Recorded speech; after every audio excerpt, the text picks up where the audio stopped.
Hello, everyone. Welcome to Simply Sassos Real Estate 101 podcast. Backed by popular demand is Keith Coker from Orlandtech. We had a great conversation previously. After the original podcast, we talked offline for a little bit, and there's some more information that I think would be great to share with everyone. The first is cybersecurity insurance. And then also Keith has some interesting tools of the trade or untrade, however you want to look at it, to go over too. So we're going to talk about those. So Keith, thank you so much for joining us again. Thanks, Robert. I'm glad to be back. Now tell us a little bit about cybersecurity insurance. And I'm really interested of it because we do have a lot of businesses that listen, and I think this is important for them to hear.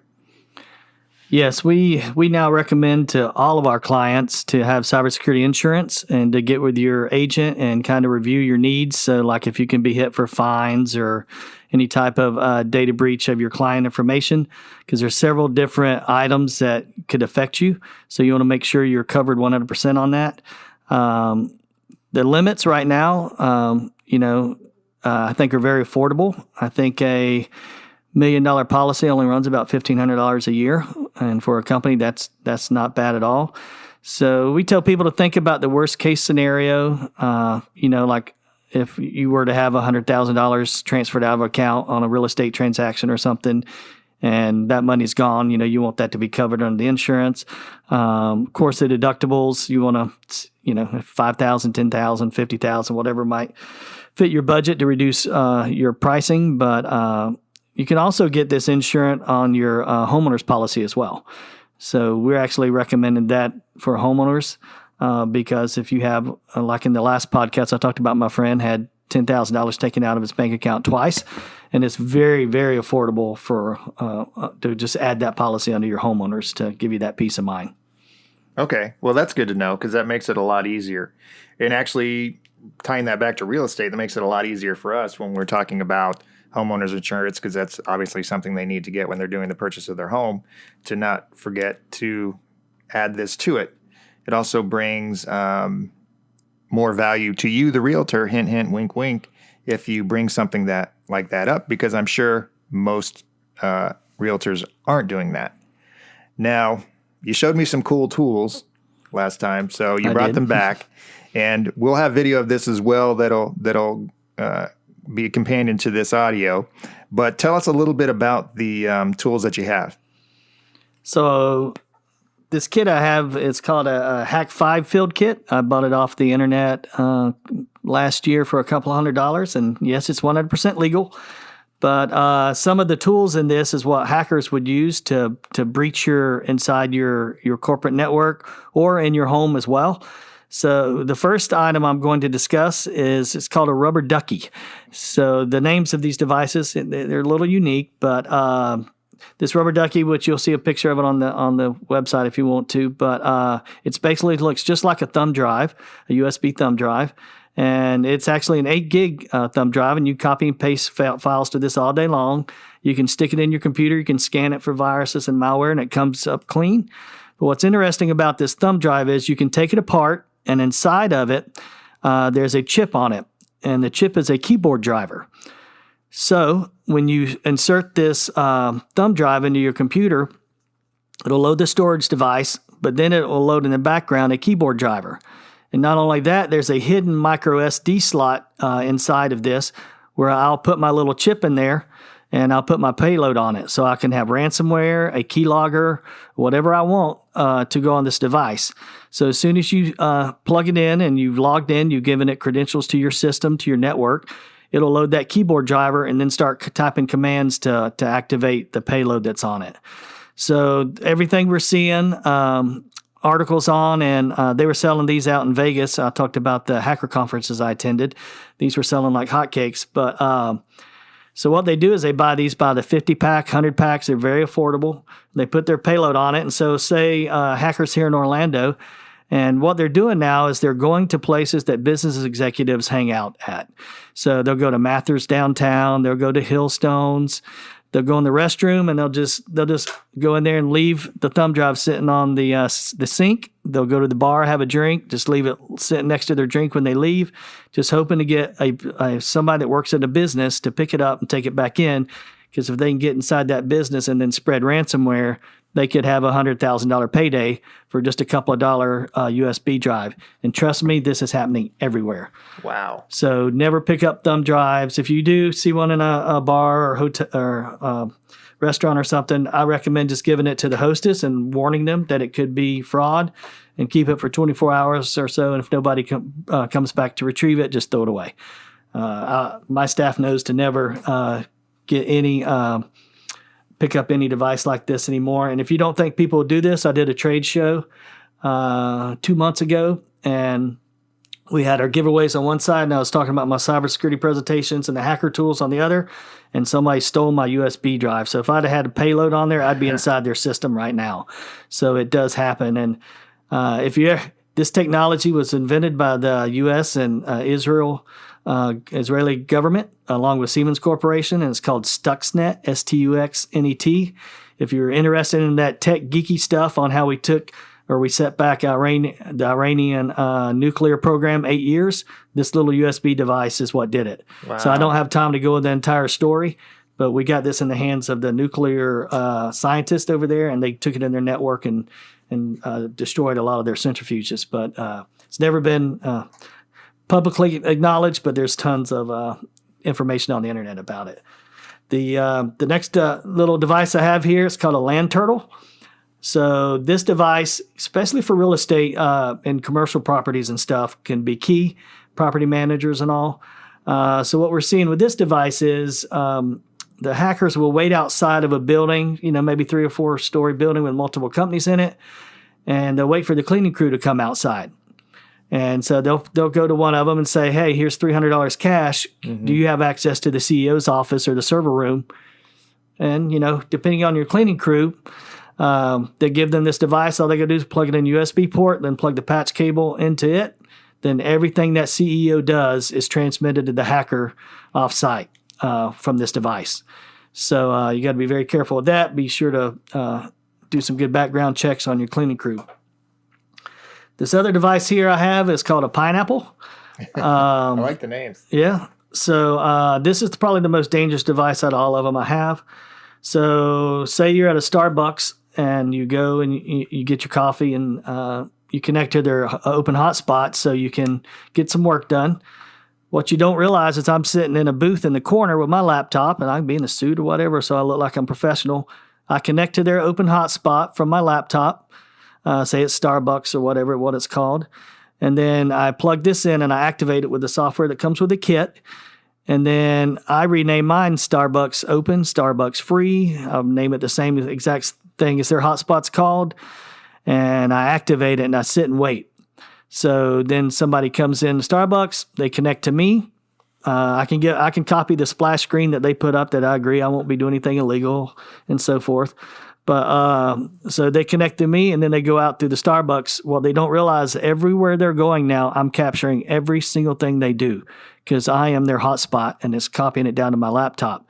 So if you go to Amazon.com and put this, you go to your email account, your Gmail or your corporate, anywhere you go, your bank site, you're transferring all this information through my hotspot and I'm recording on my laptop. Now, the good news is almost all of that's running through an encryption like HTTPS. When you go to websites, hopefully you don't go to HTTP with sites anymore. So it's encrypted.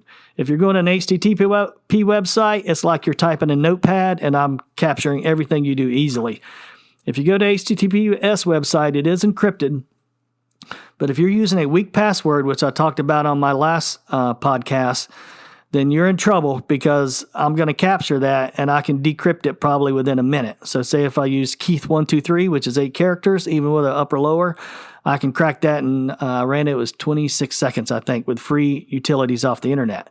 So if your employees or you are out working remotely and you do this at hotels, at bars, the hackers will go into all these places and set up.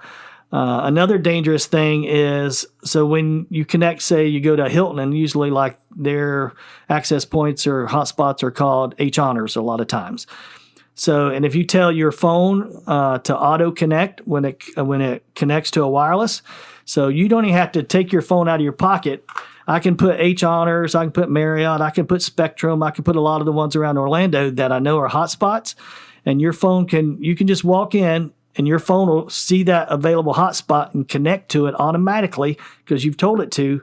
And then your phone goes and checks email automatically. Mm-hmm. So I've captured your email and password, and you never took your phone out of your pocket. Wow. So that's why I stress to all our clients and everybody, use those very long passwords, 12 characters minimum if you can. Use passphrases. Make them long, because even if a hacker steals that, he's not going to be able to encrypt it. So something like I will lose 10 pounds by summer or something, that I think I ran that, and that was 3 decillion years for the approximation to decipher that password. So that's 33 zeros after that 3. That's the difference in a few extra seconds a day typing in longer passwords versus an 8-character password. So everybody needs to get really used to that. Wow. The last little thing here I have is called a USB data blocker. So there's a report back in May that hackers have found a way to infect USB charging ports because a lot of them have memory chips embedded into them. So you've got your iPhone sitting in the airport and it's running low, and you go plug it into one of these charging ports. You unlock it to check your email. The malware will go right onto your cell phone or your iPad or whatever. So these USB data blockers only run a few dollars a piece. So what it does is a USB cable only has 4 wires in it. There's 2 for data, 2 for power. So it basically cuts the 2 data cables. So it only allows power to come through. So you plug your USB cable into one side, and then your phone or device is always safe when you're traveling. So you want to be careful on airplanes where you can plug in, rental cars, all that. It'll block any data from being transferred to your mobile devices. So we highly recommend all of our clients and friends to. I've been buying these by the 500 packs, handing them out, and they're going like hotcakes. So I recommend you can get, I think, 2 or 3 packs for like $10 or $11 off Amazon if you just search USB data blocker. Well, so I'm definitely going to search that. And one last little advice I forgot about here, I'll do and then end up. This is a USB drive, and I got this while I was at the hacker conference. So it's pretty cool. So what it does, it has a keypad on the actual USB thumb drive. This is like a 16 gig, I think. And so what it is once you insert it, you can turn it on and lock it. It's got a lock button. Then you hit a 4-digit code on it. So anything you have on here, client contracts, agreements, stuff like that, it'll encrypt it after you're done with it. And so if somebody steals your backpack, purse, or whatever, and your devices are on it, if they try to crack this 10 times, then it wipes the drive. So it makes it very, very safe to carry around important documents and stuff. And they run about $40 for a 16 gig. So they're probably about 4 or 5 times more than a standard device. Mm-hmm. But all of my engineers now we're getting this for them. So if they got to put anything critical on it and carry around, and they make them in USB external drives as well, the bigger. So if you want to do backups at your home or company and stuff, so somebody, cleaning crew or somebody were to steal it, then they wouldn't be able to access it. So it's pretty cool technology. Wow. Yeah, I don't know what to say there, Keith. A little scared, like I said before. That's why I'm glad you came and talked about this. It's almost just as scary as you can get all this stuff online.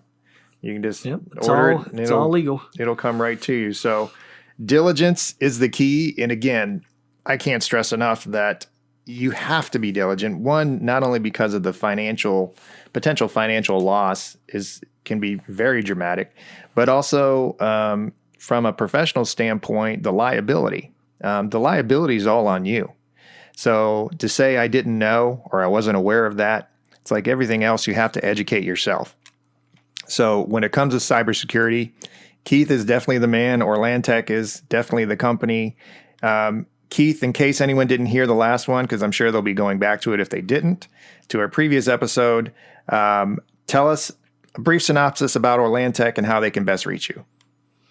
Yeah, Orlantech is Central Florida's largest managed service provider. So we have 2 types of agreements we do for our clients. There's Total Care Full, which we basically become your IT department, and you just pay per user per month, fixed price on that. And we basically take over everything, the entire network infrastructure. The second is our Total Care Assist plans, where you might have an IT person or help desk if you're a larger company, and we just maintain the larger network infrastructure along with the servers, and you pay a lower fixed fee for that, but that works out well for larger corporations. You can go to our website, www.orlantech.com, which is ORLANTECH, or you can email me directly at kcoker@orlantech.com, which is KCOKER@ORLANTECH.com. And when you do, you're talking to the president, because sorry about that, Keith. I forgot to properly introduce you, but all that information is great. And you can also find the link to Orlantech on simplicityre.com and also jbrmanagement.com as well. Keith, thank you so much for coming back. We really appreciate it. It was very informative. And for all our listeners, thank you. And we'll see you again next episode.